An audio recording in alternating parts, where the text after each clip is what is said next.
What's going on, everyone? So in this video I'm going to discuss the topic of deloads and the values that they have. For those of you who may not be familiar with what a deload is, it's basically an active recovery week where you scale back on the intensity and weight to give your body time to recover and replenish. Now I think the more advanced you are and the longer you've been training for, the more of a commodity deloads become. If you're a novice and just getting started, you can probably get away without doing deloads for a couple years and still make consistent progress. But as you become more advanced, it's going to get to the point where your body is not going to be able to handle the stresses of going into the gym day in and day out at maximum intensity for weeks, months, and years on end and make consistent progress. I think it's important to understand how beneficial deloads are to your long-term progress and performance in the gym. Because it's going to get to the point where your body is going to need a rest, and if you don't give it time to recover periodically, then it's probably going to force you to take a respite through some kind of injury. Now, not everybody takes the same approach to their deloads.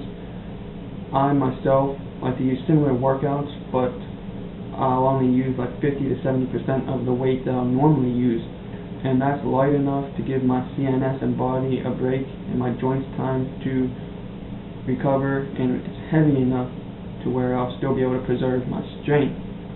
And some people structure deloads into their training at certain times, like every 6 to 8 weeks or something, and other people listen to their body and take deloads whenever they think they need them. And I used to do the latter, but now I've actually been implementing deloads like every 6 to 8 weeks, just because I feel like they work better for recovery that way if you don't let it get to the point where you are completely devitalized and absolutely need it.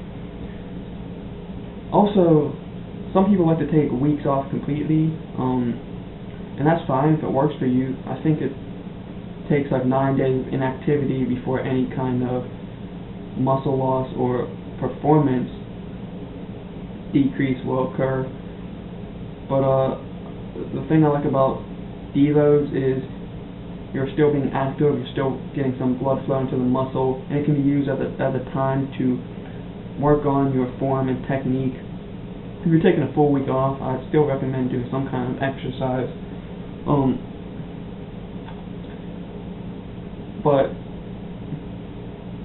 some things that may signify that it's time to take a deload may be, a severe lack of motivation to train, a decrease in appetite, or a lack of mental vigor. If anything like that is starting to occur, or you are noticing